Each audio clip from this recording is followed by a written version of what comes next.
이 시간 하나님의 말씀은 누가복음 15장 21절부터 24절까지입니다. 아들이 이르되 아버지, 내가 하늘과 아버지께 죄를 지었사오니 지금부터는 아버지의 아들이라 일컬음을 감당하지 못하겠나이다 하나, 아버지는 동들에게 이르되 제일 좋은 옷을 내어다가 입히고 손에 가락지를 끼우고 발에 신을 신기라. 그리고 살찐 송아지를 끌어다가 잡으라. 우리가 먹고 즐기자.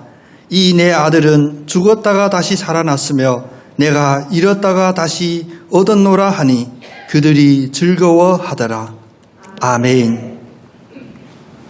오늘 하나님이 준비하신 은혜와 축복이 이 자리에 임할 줄로 믿습니다. 특별히 우리 마음에 우리 할렐루야 찬양자가 찬양하듯이 왜 슬퍼하느냐? 하나님이 함께 하시는데 이 믿음의 고백이 다시 회복되고 우리의 참 고백으로 매일 매 순간마다 살아있기를 축복합니다. 우리 옆에 계신 분 축복하면서 인사 나누겠습니다. 탕자 같은 당신을 하나님은 사랑하십니다. 여러분의 얼굴이 다 환하셔서 저도 마음이 편합니다. 혹시 탕자 같은 하면 이제 화내시고 삐질까봐 걱정했는데, 제가 1999년 겨울에 한국에 이제 왔습니다. 유학 때문에. 2000년부터 이제 신학교 생활이 시작이 됐는데, 그해 가장 유명했던 소설 여러분 혹시 기억하시나 모르겠습니다. 가시고기라는 소설이었어요. 조창인이라고 하는 사실 그렇게 유명한 작가가 아니었는데 그 소설로 크게 히트가 됐고, 이 소설이 지금 어느 정도냐면 초등학생들이 반드시 독후감을 한번 써봐야 될 그런 추천 도서로 가시고기가 등장이 되어 있습니다. 이 소설의 내용은 무엇이냐면 아빠가 시인인데 실력은 있어요. 그런데 실력이 발휘되지 않고 세상이 알아주지 못하는 그런 시인이었습니다. 근데 아들 6살 때 이제 이혼하고 6살 아들과 단둘이 사는데 힘들게 살아요. 근데 이 아들이 10살 되는 해에 백혈병이 걸려요. 아빠는 어떻게 하든 이 아들을 살려보려고 자기의 그 수술비를 마련하기 위하여 장기를 팔기로 합니다. 그런데 삶이 얼마나 힘들었는지 팔 수 있는 장기가 없을 정도로 아빠의 건강이 다 해쳐져 있어요. 결국 자기의 각막을 팔아서 아들의 수술비를 마련합니다. 그래도 이 아들을 감당할 수 없으니 프랑스에 있는 그 아이의 엄마에게, 이제 이혼한 전 부인에게 아들을 보내요. 근데 아들은 안 가려고 그러죠. 왜냐하면 6살 세상 물정을 알 때부터 아빠와 함께 살았으니까. 그래서 아버지는 모질게 그 아들의 정을 다 뗍니다. 그래서 결국 아들이 프랑스로 가요. 엄마한테. 그 아버지는 홀로 강원도 시골에서 힘들게 지내다가 나이보다 일찍 이 세상을 떠납니다. 이 내용도 마음 아프지만 제 마음에 20년 지난 오늘도 기억되는 그 아버지의 그 마지막 남겼던 말이, 그 대사가 기억이 나요. 사람은 말이야, 아들이 있는 이상 죽어도 죽는 게 아니래.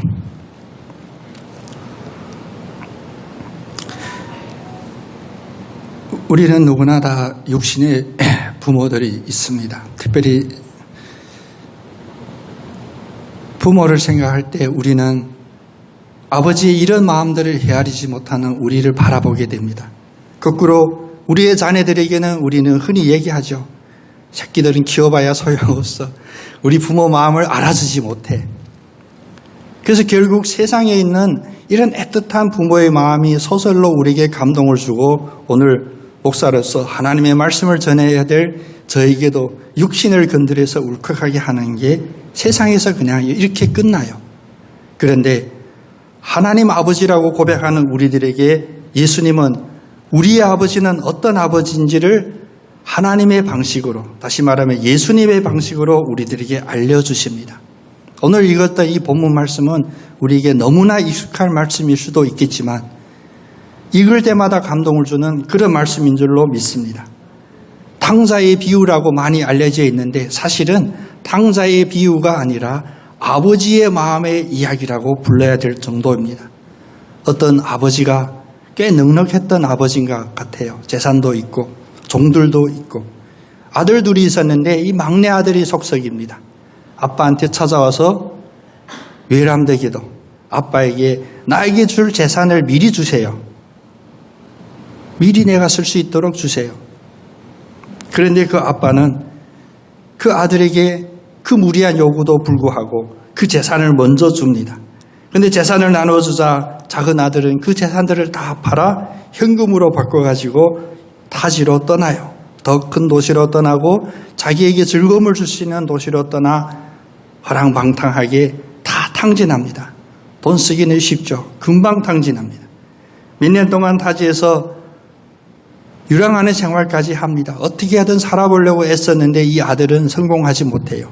결국 그러다가 도저히 살 수 없는 그 시점에 아들은 아버지를 생각하고 아버지의 집으로 돌아오려고 합니다. 그래도 그 아들은 양심이 조금이라도 있어서 내가 다시 아버지에게 돌아갈 때 아들로서가 아니라 종으로서 아버지에게 돌아가겠습니다. 그리고 고향으로 돌아와요. 근데 그 아버지가 이 아들을 만날 때 이 거지 같은 놈아라고 박대하지도 않고 내가 너 이럴 줄 알았어 라고 야단치지도 않고 그래도 아빠 중요한 줄 알았지 하고 훈계하지도 않고 그냥 반갑게 맞아줍니다. 잔치를 베풀고 했던 아버지의 말씀이 바로 우리 함께 읽었던 그 본문 말씀입니다. 이 내 아들이 죽었다가 다시 살아났으며 내가 잃었다가 다시 얻었노라. 가시거기에 나오는 아빠의 마음과 하나님 아버지의 이 마음은 질적으로 다름이 있습니다. 우리의 마음에 촉촉하게 눈물샘을 자극하는 그런 감성이 아니라 하나님 아버지의 죽었던 내 아들이 다시 살았고 내가 잃었던 내 아들을 다시 찾았다는 이 고백에 우리 모두가 은혜 받고 힘을 얻을 시기를 축원합니다.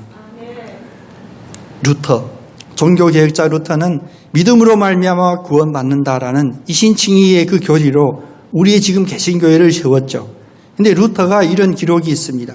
혹시 이런 가정은 불가능할 가정일 수도 있는데 혹시 나에게 성경 중에서 딱 한 장만 남기라면 나는 누가복음 15장을 남기겠다.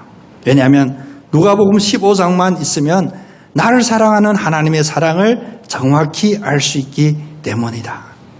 여러분 예배 후에 익숙한 이 누가복음 15장을 다시 한번 우리의 마음판에 새기시는 여러분 되기를 원합니다. 예배 후에 꼭 숙제로 누가복음 15장을 다시 한번 읽어보시는 여러분 되기를 원합니다. 탕자를 품으시는 하나님 아버지의 이 마음, 다시 말하면 하나님의 사랑을 표현하는 이 사랑의 이야기는 결코 비유의 이야기가 아닙니다.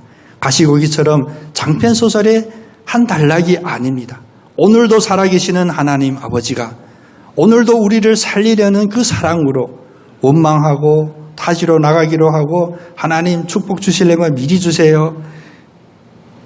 하나님 내 마음대로 살고 싶습니다 하는 우리들에게 오늘도 역사하시는 하나님의 사랑이라는 것입니다. 이 아버지의 사랑은 어떤 사랑이었나? 적어도 세 가지 하나님 아버지의 사랑을 볼 수 있습니다. 그 첫 번째는 무엇이냐면 제멋대로인 아들이라 할지라도 아들의 길을 절대 꺾지 아니하시는 하나님 아버지. 우리 한번 같이 고백해 볼까요? 우리의 길을 절대 꺾지 않으시는 하나님 아버지.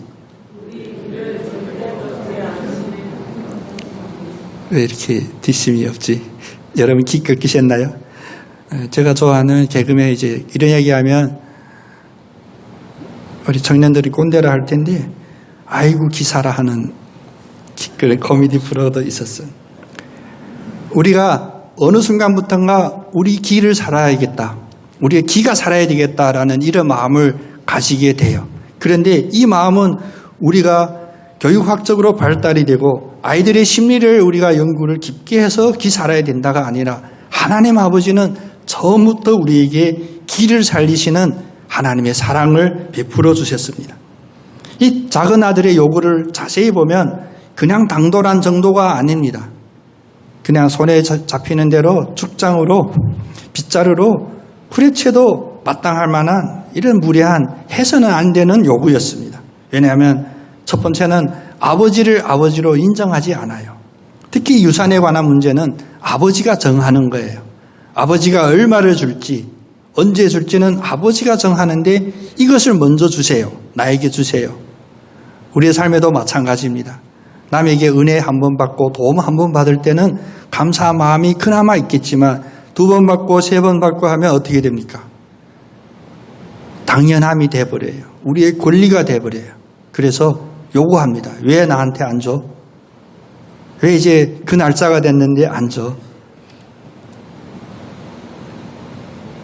하나님 아버지께 이렇게 하는 것은 하나님을 하나님으로 하나님의 주권을 인정하지 않는 것이고 아버지의 그 아버지 권위를 인정하지 않는 거예요.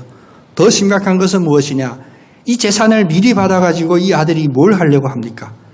아버지를 더 지켜주고 아버지를 더 잘 섬기기 위하여 이 재산을 먼저 달라 하는 것이 아니라 아버지의 보호로부터 아버지의 그 울타리로부터 벗어나려고 이 돈을 달라고 하잖아요. 아버지를 아버지로 인정하지 않는 무례함입니다. 두 번째는 아버지 입장에서 보면 그냥 섭섭할 일이 아니에요.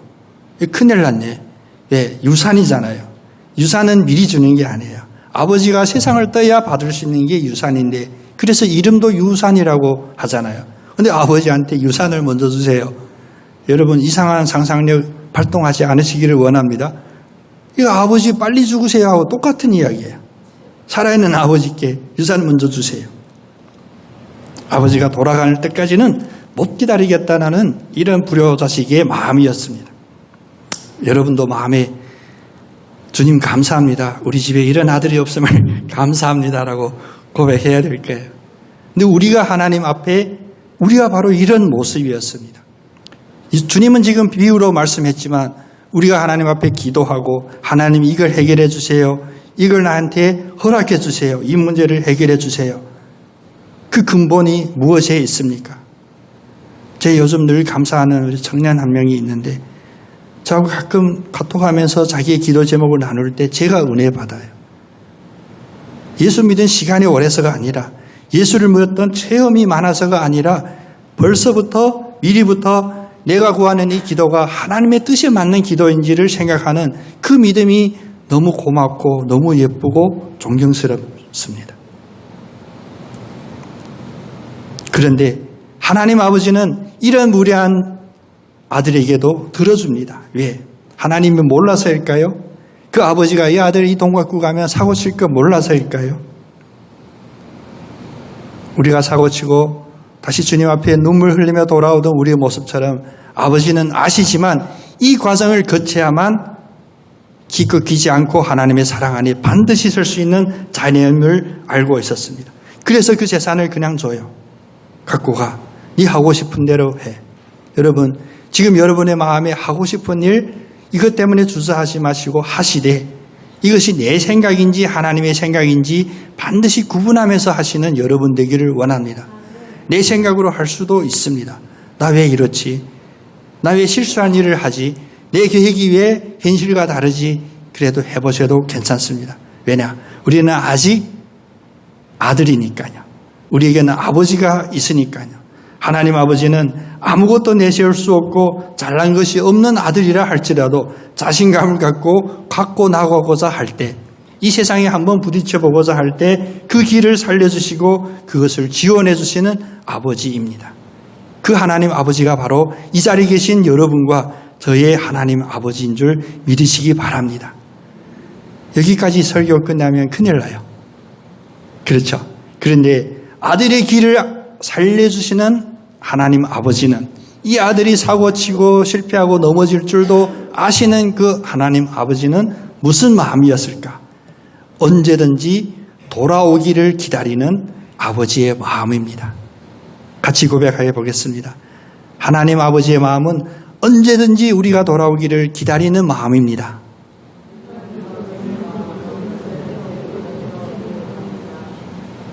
여러분 너무 자책 안 하셔도 돼요. 하나님과 너무 멀리 떨어졌다고 이 고백마저도 이렇게 힘없이 하면 안 됩니다. 우리가 그렇죠.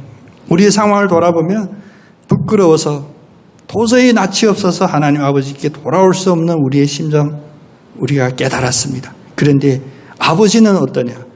이렇게 깨달았던 우리를 언제든 기다려 주신다는 것입니다.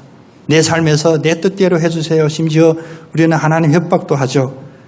내 기도 제목 반드시 이루어져야 되는데 하나님 이거 이루어 안 주시면 하나님 떠날래요.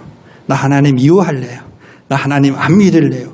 그리 할지라도 우리에게 길을 살려주시고 하라고 하셨던 하나님 아버지는 우리를 그냥 버리신 게 아니에요. 우리도 가끔 화나면 해서는 안 되는 이야기 하죠. 그래 네 멋대로 해봐. 이제 죽어봐야 알지. 악담을 퍼붓지만 하나님은 아닙니다.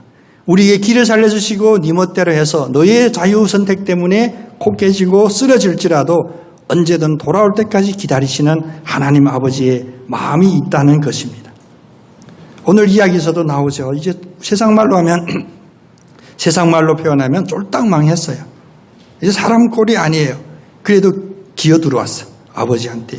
그때 아버지는 뭐라고 하냐.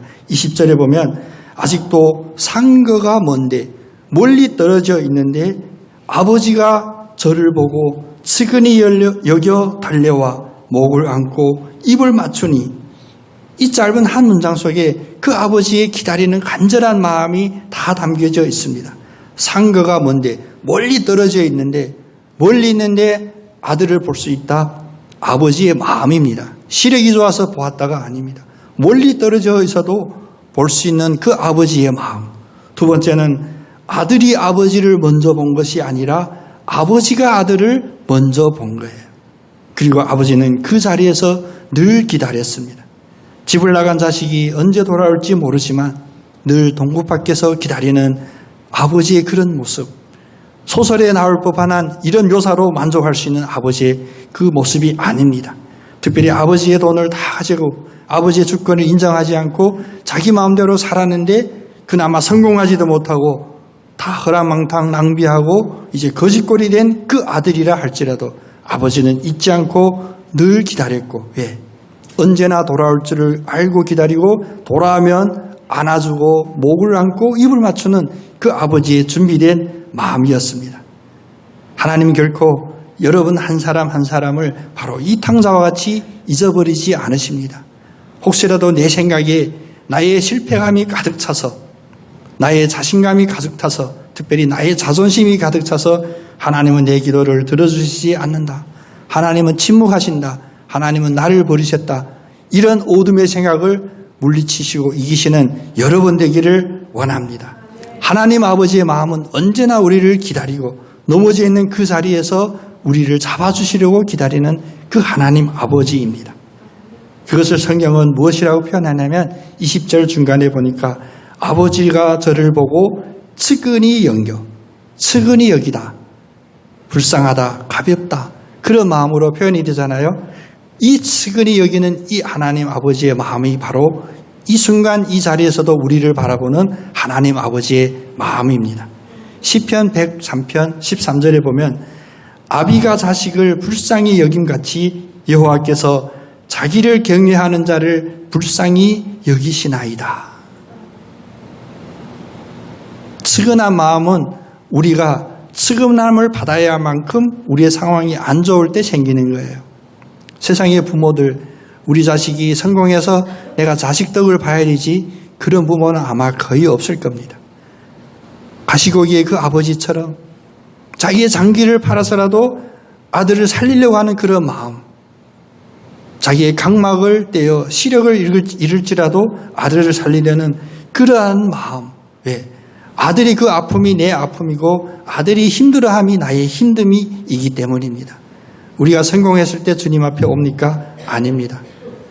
내가 잘났다고 생각하고 나는 아버지 덕이 전혀 없어도 자수성가했다라고 하는 것이 이 세상의 자랑거리지만 여러분 반드시 기억해야 됩니다.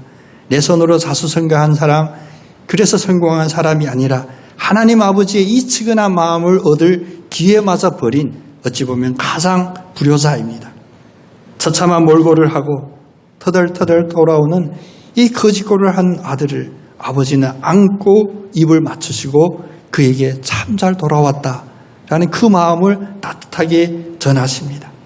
오늘도 우리를 측은히 여기시고 지금 여러분의 마음속에 갖고 있는 실패감, 좌절감, 분노, 배신감, 이 모든 것을 다 버리고 방향을 바꾸고 아버지께로 돌아갈 때 우리를 안아주시는, 반겨주시는, 기다려주시는 그 주님을 만나기를 축원합니다.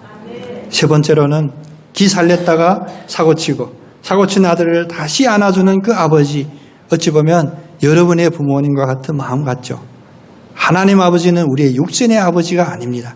육신의 아버지보다 더 크시고 비교할 수 없이 크신 하나님 아버지인데 그 구별점이 어디서 나오냐? 1. 기를 살려주는 아버지, 언제나 돌아오기를 기다리는 아버지가 아니라 바로 세 번째, 가장 중요한 하나님 아버지의 이 마음 때문입니다. 세 번째는 우리를 회복시켜 주시는 하나님 아버지. 이번엔 좀 힘차게 함께 고백해 볼까요? 우리를 회복시켜 주시는 하나님 아버지. 아멘. 이제 22절, 24절 뒤에 말씀을 보면 아버지는 이제 아들을 끊고 집에 들어가서 하는 일들을 보면 종들을 다 불러요. 그리고 제일 좋은 옷을 내어다가 입혀라. 그리고 손에는 가락지를 끼우라. 발에는 실을 신겨라. 그리고 살진 송아지를 잡아다가 우리가 잔치를 베풀자.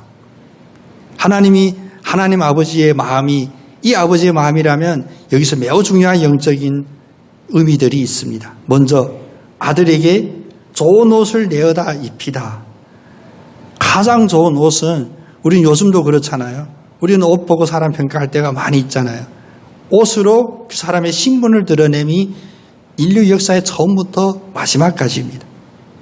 그래서 우리가 예배 드릴 때나 하나님 앞에 나갈 때나 우리의 복장을 한 번이라도 다듬는 게 왜 중요하냐면 우리가 입고 있는 이 옷이 하나님 앞에 서 있는 우리의 신분, 우리의 마음을 보여주기 때문이에요. 근데 우리가 사람을 거지로 평가하는 것도 뭡니까?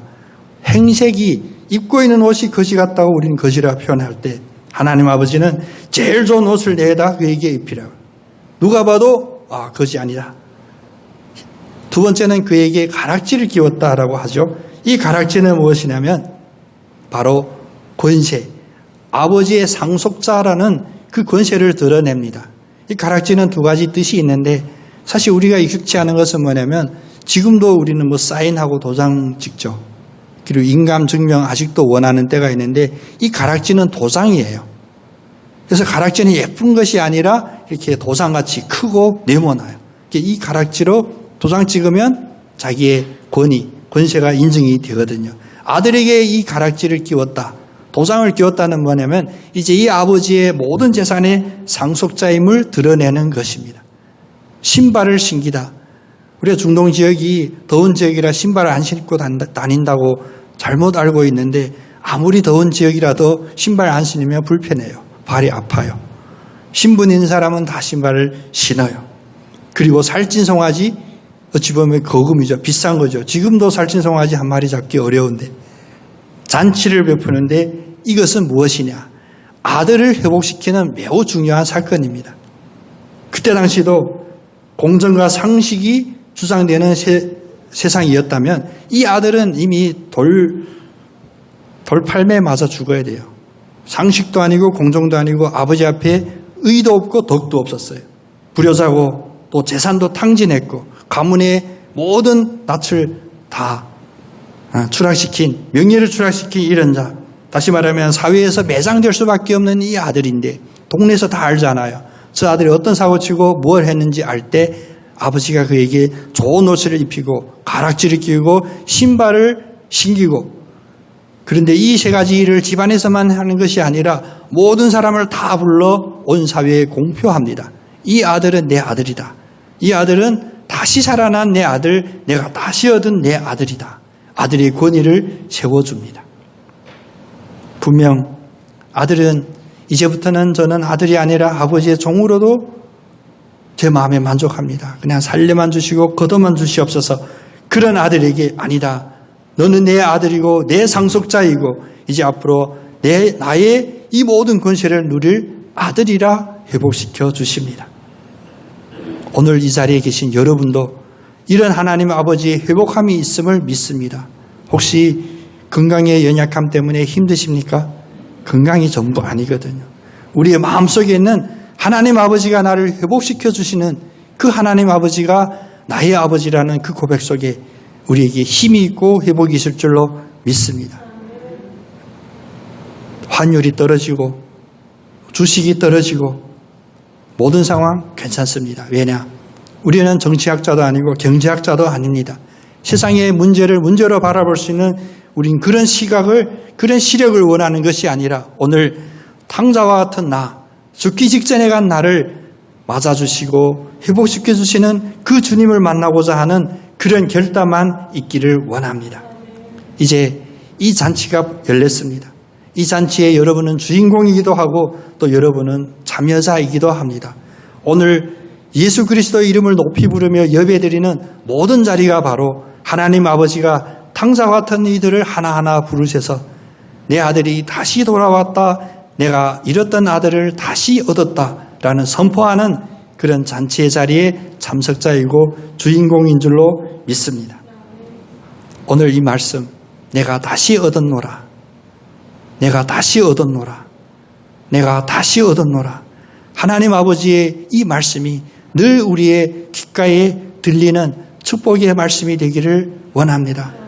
내가 앞에 했던 일들, 실수했던 일들, 내가 지금 힘든 상황들, 내가 왜 이 일을 저질렀지? 괜찮습니다. 내가 다시 얻었노라라는 하나님의 이 음성 앞에서 아버지의 품에 안기시고 아버지의 회복됨을 마음껏 누리는 여러분 다 되시기를 원합니다. 우리의 길을 꺾지 아니하시는 하나님 아버지, 우리가 돌아오기를 기다리시는 하나님의 마음, 또 우리를 용서하시고 무엇보다도 우리의 잃었던 모든 것을, 그것도 내가 자초해서 내가 가져야 될, 누려야 될 모든 것을 다 버렸던 나를 다시 회복시켜 주시는 그 하나님의 아버지의 마음을 알고 오늘도 어떠한 상황 속에서도 담대하고 기쁘고 즐겁게 신앙생활을 하시는 여러분 다 되시기를 축복합니다.